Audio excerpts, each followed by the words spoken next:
السلام علیکم ویورز، آپ نے یہ انتہائی افسوسناک، بہت دردناک اور بہت انسلٹنگ خبر آپ نے بھی سن لی ہوگی کہ تہران میں حماس کے سربراہ اسماعیل ہانیہ شہید ہو گئے ہیں۔ ان کے ساتھ ان کا ایک محافظ بھی تھا۔ شاید کم لوگ جانتے ہوں کہ ہانیہ خاندان اب تک 60 سے زائد شہادتیں پیش کر چکا ہے۔ ایران نے بھی کہا ہے کہ جی بدلہ لینے کے لیے مضبوط بنیاد فراہم کر دی، اور یہ نظم آپ نے پڑھی ہوگی جو ان کی بڑی مشہور نظم ہے کہ میں آگے بڑھ رہا ہوں اور میں اپنا رستہ اور مقصد جانتا ہوں، موت میرے سامنے ہر موڑ پہ رقص کرتی ہے۔ ہماری زندگی ایک نغمہ ہے جو جد و جہد کی دھن پہ لکھا گیا ہے، ہمارا راستہ کانٹوں سے پر ہے۔ تو ایک خاندان 60 سے زائد شہادتیں۔ میں بحیثیت ایک عام گناہگار مسلمان کے میں جانتا ہوں شہادت کیا ہے اور شہید کا مرتبہ کیا ہوتا ہے، لیکن میں ایک بات بھی جانتا ہوں کہ جب حضرت امیر حمزہ شہید ہوئے اور ہند نے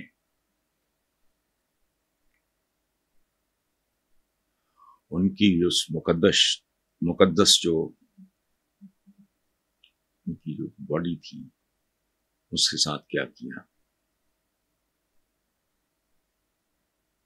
مجھے اس پہ اپنے حضور کا، سرور کائنات کا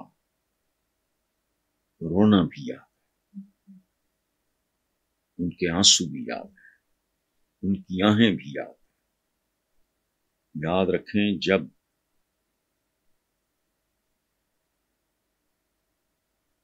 انہیں قبر میں لٹایا گیا تو کفن پاؤں نہیں ڈھانپ سکتا تھا، تو ایک گھاس ہے عربک میں، مجھے اس کا نام بھول گیا، وہ ڈلی گئی۔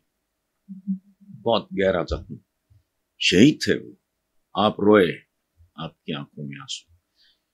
عرض کرنے کا مقصد یہ ہے کہ میں شہید کے مقام سے بھی واقف ہوں، شہادت کے اعزاز سے بھی واقف ہوں، لیکن مجھے ایک بات بتائیں، مسلمانوں کی تعداد یہودیوں سے کروڑوں گنا زیادہ ہے، کروڑوں گنا۔ یہ ہو کیا رہا ہے؟ کون ہے ہم آج؟ ہمارے ایک واقعی برادر ملک میں جو بہت ہماری مدد بھی کرتا ہے، یو اے ای نے پاکستانیوں کے ویزاز پہ پابندی لگا دی، چونکہ وہاں جا کے چوریاں چکاریاں کرتے ہیں، لڑائی جھگڑے کرتے ہیں، مذہبی فسادات کی بنیاد رکھتے ہیں، کوئی پنجابی ہے کوئی پٹھان ہے، اور فراڈ کرتے ہیں۔ یہ ہے، ورنہ میں نے عرض کیا نا کہ مٹھی بھر یہودی اور دوسری طرف ان سے کروڑ گنا زیادہ مسلمان، نہ کشمیر میں نہ ادھر۔ ہو کیا رہا ہے؟ یہ کیوں ہو رہا ہے؟ علامہ اقبال صاحب فرماتے ہیں، دشت و دشت ہے دریا بھی نہ چھوڑے ہم نے، بحر ظلمات میں دوڑا دیے گھوڑے ہم نے۔ یہ گھوڑوں کا زمانہ نہیں ہے۔ اقبال نے ہی کہا، شمشیر و ثنا والطاؤس و رباب آخر۔ ہم تو پراڈو میں پھنسے ہوئے، شمشیر و ثنا کا بھی زمانہ نہیں ہے۔ یہ زمانہ کس چیز کا ہے جس کے لیے صدیوں پہلے حضور نے کیا کیا کچھ نہیں کہا؟ علم حاصل کرو، چاہے چین تک جانا پڑے۔ چین تم نے دینیات پڑھنے جانا تھا یا انہوں نے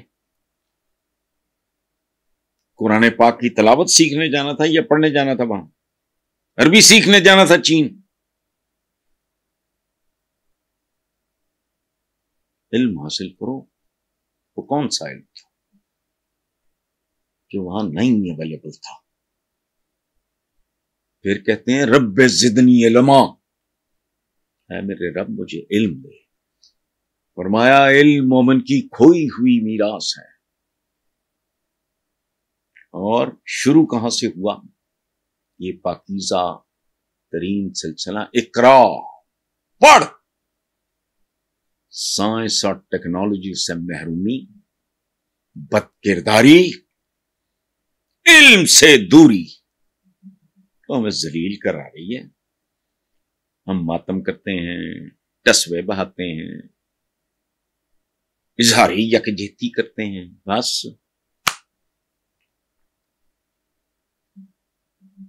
یہ سزا ہے اور یہ قدم قدم پہ ہمیں مل رہی ہے.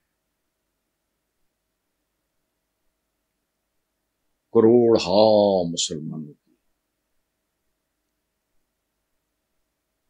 ایک ارب کتنے کروڑ، کوئی اوقات کوئی حیثیت نہیں. کیوں؟ ہم نے ان کے بنیادی ترین احکامات کی لاج نہیں رکھی. علم، آج کا علم کیا ہے؟ یہ شمشیر و صنعت گئی، گھوڑے بھی گئے، وہ ریس کورس میں ہوتے ہیں. سائنس اور ٹیکنالوجی، ہم بڑے فخر سے کہتے ہیں پاکستان اکلوتی ایٹمی طاقت ہے. تو کیا طاقت ہو تم؟ ایٹم بم تم نے بنایا تھا. وہ تو پاکستان بننے سے پہلے استعمال بھی کر چکے تھے. اگلے جب ہیروشیما ناگاساکی میں استعمال ہوئے ان بامز کے نام تھے، ایک کا نام تھا لٹل بوائے، ایک کا نام تھا فیٹ مین. اس سے بہت پہلے وہ بن چکے تھے. وہ بنانے کے بعد باقی کیا ہے ہمارے پلے؟ کوئی ایجاد، کوئی بات سنو، خدا کا واسطہ، شہادت کا منصب. تو پھر غازی کیا ہے؟ اگر ہم نے شہید ہی ہونا ہے تو پھر میں کہتا ہوں ایک دفعہ کرو.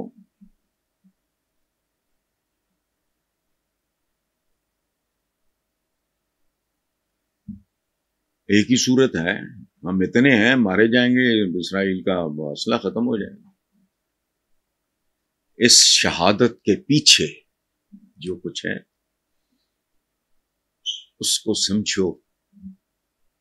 بڑھ کے مارنے سے کچھ نہیں ہوگا، ٹسوے بہانے سے بھی کچھ نہیں ہوگا، آنسو بہانے سے بھی کچھ نہیں ہوگا.